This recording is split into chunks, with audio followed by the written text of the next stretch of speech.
De nous rester fidèles. Merci à Cherif Cheikh Ahmed Tidiane Cherif Diop pour toutes ces informations. Comme il l'a si bien annoncé, nous avons le plaisir de recevoir le docteur Ibrahima Ndiaye, c'est le chargé des finances, secrétaire national chargé des finances et de la logistique du PRP. Vous êtes donc membre de Yewwi Askan Wi, de la coalition Yewwi Askan Wi. Bonsoir. Bonsoir. Alors, on va parler de vos recours devant les tribunaux. Est-ce qu'on peut, ce soir, au moment où nous parlons, faire un ramassé de comment ça s'est passé devant les cours? Merci de nous donner l'opportunité de s'adresser à nos concitoyens, en même temps aux téléspectateurs. Il y a une particularité, c'est qu'il y a 7 circonscriptions qui font l'objet de rejet. Si je peux les citer, c'est le département. Bien sûr. Je pense que c'est la commune de Kédougou, de Diourbel, département et commune. Et vous avez Niaga Tivaouane, vous avez Boko Dialoubé, Ndombo Sandiéry, Tankoto. C'est les 7 circonscriptions électorales qui font l'objet de rejet. Au moment où je vous parle actuellement, il y a le président Déthié Fall qui est entouré au niveau du siège du PRP, des avocats pour pouvoir trouver les formules pour faire recours au niveau de la Cour. Et les endroits importants, partout c'est important, on sait, mais des endroits importants où vous avez obtenu gain de cause également. Bon, on a eu gain de cause au niveau de Mbou, au niveau de Matam, bien entendu. Si je m'abuse, au niveau de Lambaye, de Ndondol. Donc, c'est pour l'essentiel des communes où on avait fait demande de recours, on a eu gain de cause. Mais il faut qu'on précise, si vous permettez. La particularité de ces élections-là ont une importance du point de vue local. Et on ne comprend pas pourquoi l'administration ne va pas dans le sens d'apaiser et de dérouler comme on appelle un tapis pour les élections normales. Je m'explique. Et on a l'habitude de dire, je répète, la tenue demande la tenue.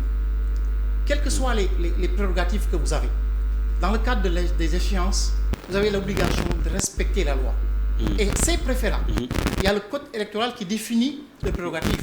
Juste le temps qu'on vous change votre micro, si vous permettez, docteur Ibrahima Ndiaye. Donc, comme je disais, on va discuter des parties du pays où vous avez obtenu gain de cause, où on a validé les listes de Yewwi Askan Wi, mais également des endroits, vous les avez cités, où ces listes font l'objet de rejet.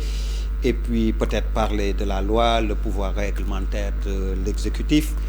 Sinon, évoquer peut-être entre les préfets et les juges, comment ça s'est passé. Pour ce qui est des préfets, peut-être on peut dire qu'ils ont appliqué la loi, parfois peut-être mal, et que les juges ont rappelé l'esprit de la loi. C'est ce que vous évoquez, que l'on fasse en sorte que l'opposition participe partout à ces élections. Allez-y. Je donne la particularité. Le problème est réglé. Je répète, la tenue demande la tenue. Quand vous avez des prérogatives que vous détenez du point de vue de l'État, ça vous impose un certain comportement. Ça, c'est d'un.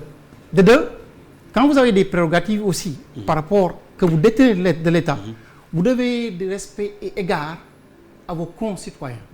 Quand un préfet se donne la latitude de rejeter une liste sans fondement juridique, parce que les points sur lesquels qui font l'objet de rejet dans le code électoral, on connaît, c'est à partir où le préfet a ses prérogatives, c'est à partir des articles 250 à 258. Mais ce n'est pas dans tous les cas. Comme vous dites, il y a des endroits où on vous a donné raison. Mais ce qui importe, ce n'est pas les endroits où on nous a donné raison. Oui, justement, mais dans d'autres endroits, les juges ont confirmé les décisions des préfets. Nous saluons ces décisions-là, qui entrent dans la bonne marche d'un État normal.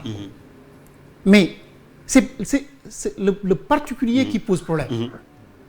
Un préfet ou un sous-préfet qui se donne des attributs qu'il n'a pas, au point de rejeter des listes. Mais la Sénat, parlons-en, a fait un premier communiqué, le 1er septembre 2021, précisant que l'autorité n'a pas le droit de priver pour ce qui est des certificats de résidence et autres.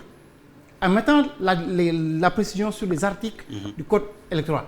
La Sénat revient cette fois-ci encore, avec ces mêmes sous-préfets et préfets, pour le donner là, parce que la Sénat c'est l'arbitre, pour le préciser qu'à tel niveau, au niveau des couleurs et tel autre, ils n'ont pas la prérogative compétence, oui, de limiter les compétences. Mais je pense qu'à ce niveau-là, ça ne suffisait pas. Il est important que les acteurs politiques révèlent et relèvent pour que l'on sache ce qui se passe dans ce pays-là.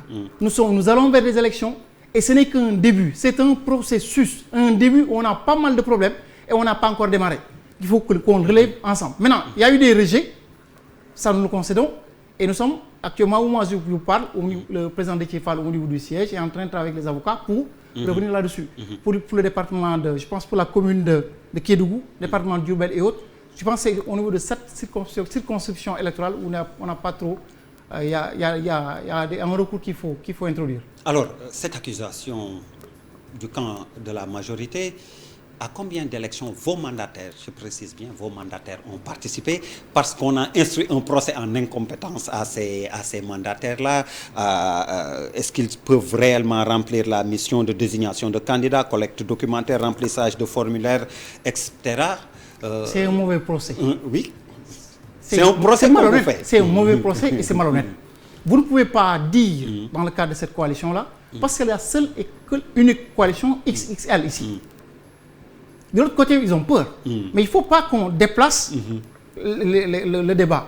Vous ne pouvez pas avoir dans une coalition un président, Déthié Fall, Ousmane Sonko, Malick Gakou, la dame de fer, je l'appelle, Aïda Mbodj, autant d'éléments et dire qu'ils n'ont pas l'expérience.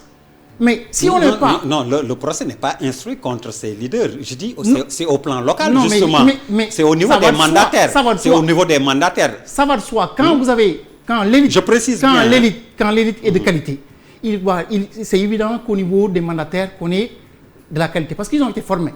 Mais le mandataire national, c'est le président Déthié Fall, qui a eu à montrer sa rigueur dans le cadre de ce processus. Mais Déthié Fall ne se déplace pas pour aller, je ne sais pas, dans le Sédhiou pour remplir une liste. Mais c'est évident. C'est là où, effectivement, il faut avoir des mandataires qui ont le niveau. Les mandataires qui ont été choisis ont fait leur job conformément au process qui a été élaboré.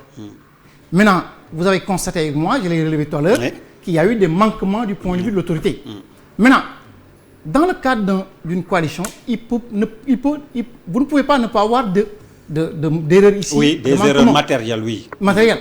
Mais Benno Bokk Yakaar a fait peut-être des couacs, mais personne ne l'a relevé. Parce qu'eux, ils sont au niveau du pouvoir. Maintenant, du point de vue structurel, s'il y a des manquements, on peut comprendre. Mais c'est des détails, en réalité, qui n'entachent en rien l'acceptation ou pas d'un dossier. Oui, pour vous, l'autorité aurait dû instruire ses démembrements d'être plus souples dans l'acceptation des dossiers. Pas plus souple, de respecter à la lettre le code électoral. Que ça. Mais on n'est pas dans ce schéma-là. Si les préfets pensent qu'ils appliquent la loi, et comme je vous dis, avec les recours, on constate aussi que les juges sont garants du respect de l'application, en tout cas de la bonne application de cette loi. Mais vous avez raison, quand le préfet pense qu'il est dans ses prérogatives et qu'il soit débouté, ça veut dire qu'il y a un excès des ailes. Ça va de soi.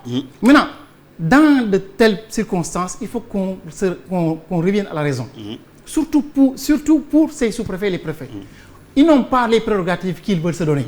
On leur demande juste d'encadrer. La Sénat, c'est l'arbitre. L'arbitre a fait un communiqué en précisant quelles sont les prérogatives des sous-préfets et préfets. Je pense qu'il aurait dû s'arrêter assez à leurs prérogatives. Alors, docteur, il y a également dans l'actualité politique ces violences que l'on a notées. Les religieux, le cadre unitaire, dernièrement, n'ont pas arrêté de faire appel à vous, d'autres segments de la société. Vous, acteurs politiques, tant du pouvoir que de l'opposition. Mais alors, qu'est-ce qu'il faut faire pour qu'on ait des élections sans violence? Il faut rappeler devant Dieu et les hommes que personne ne peut cautionner la violence. Quel que soit le bord que vous êtes. Ça, c'est un. Maintenant, quand on va vers l'apaisement, l'autorité suprême devait et se doit de se tenir conformément à ses propos. Mais c'est bizarre. J'ai l'impression qu'il y a un dicton qu'on a oublié. J'ai appris du maître que les honneurs déshonèrent, que le titre dégrade, que la fonction abrutie. Quand vous prenez le premier et le troisième vocable, vous le rapportez à la situation d'aujourd'hui, l'esprit alerte se verra trouver dans cet échiquier politique-là un monsieur qui avait un parapluie pour aller déloger le président de la République d'alors. Un monsieur qui aujourd'hui est devenu le président de la République, qui avait dit qu'il allait expulser manu militari un président de la République. Mais si on parle de violence, nous, eux, ils devaient servir d'exemple. L'autorité suprême se doit de savoir raison garder. Est-ce que ce n'est pas le problème de notre classe politique? Vous parlez selon le bord où vous vous situez. C'est ça le problème. Si vous êtes quand vous êtes dans l'opposition, vous tenez un langage d'opposant.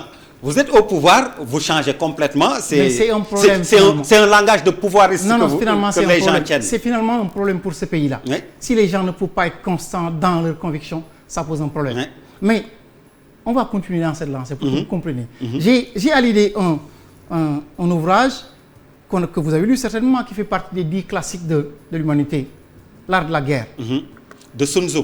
Merci beaucoup. Du général Sun Tzu. Mais sa particularité, c'est que chaque fois qu'il encerclait un village, il avait réussi à gagner. Les gens peuvent se poser la question, quand il a donné l'explication, c'est qu'il donnait tout le temps une brèche pour que certains doutent, d'autres s'échappent, pour au moins donner la possibilité à d'autres de partir. Quand vous encerclez l'ennemi, entre guillemets, vous ne lui donnez pas la possibilité de s'en sortir. Vous enclenchez ce qu'on appelle l'énergie de désespoir. Et c'est ce qu'on a vu au mois de mars passé. C'était de l'énergie du désespoir. Et on risque d'aller vers cette énergie de désespoir parce que chaque fois que l'opposition joue en gentleman, l'autorité suprême se met dans ses bottes pour pouvoir écraser. C'est comme ça que vous jugez les propos du président prononcés à Paris? Mais comment on peut? D'abord, c'est pas galant, c'est pas courtois. Vous n'êtes pas dans votre circonscription. Vous allez chez Baïtoubab, excusez-moi pour l'expression. Mais il parlait à des militants aussi, le contexte est important, à des militants à PR. Mais voilà un autre problème aussi. Vous dites militant à PR. Le président de la République a 2 casquettes. La première, c'est qu'il est le gardien de la Constitution. Une deuxième, qui ne veut pas... Il est chef de parti. Chef de parti. Effectivement. On va prendre lequel pour nous? Qui parle? Quand vous ne savez pas qui parle, ça pose problème. On tire les conséquences. On peut supposer qu'au moment où il parlait, c'était le chef de parti qui parlait, comme je vous dis, à ses militants. Mais vous donnez des positions de scène en fonction de... Ça également, c'est vrai, c'est un vrai problème. On devrait régler effectivement ce problème-là d'être chef de l'État et chef de parti. Je pense que c'est un éternel débat. Et comme je vous dis, quand vous êtes dans l'opposition, vous dites une fois arrivé au pouvoir, ça va cesser, ce sera pas le cas avec nous. On ne fait pas de promesses. Nous ne faisons pas de promesses. Nous ne faisons pas de promesses. Vous ne vous engagez pas à changer la donne? Non, c'est-à-dire changer la donne, c'est une question de profil, c'est une question d'homme, c'est une question de formation. Quand l'autre n'est pas bien formé pour prendre les rênes du pouvoir, c'est des dérives pareilles qu'on a. Quand l'autre n'est pas bien formé, même le langage pose problème, a fortiori le comportement. Donc il faut qu'on apprenne ensemble, au moins à mettre des individus qui nous permettent au moins d'avoir une conscience collective qui partage la paix. Parce que vous ne pouvez pas dire à l'autre que vous n'êtes pas bien assis alors que vous n'avez même pas de chaise. Vous êtes debout. J'espère que vos camarades politiques vous ferez lire Sun Tzu, en tout cas, le général chinois Sun Tzu, à vos camarades politiques. S'ils n'ont pas déjà lu. S'ils n'ont pas déjà lu. Mais ils ne l'appliquent pas alors.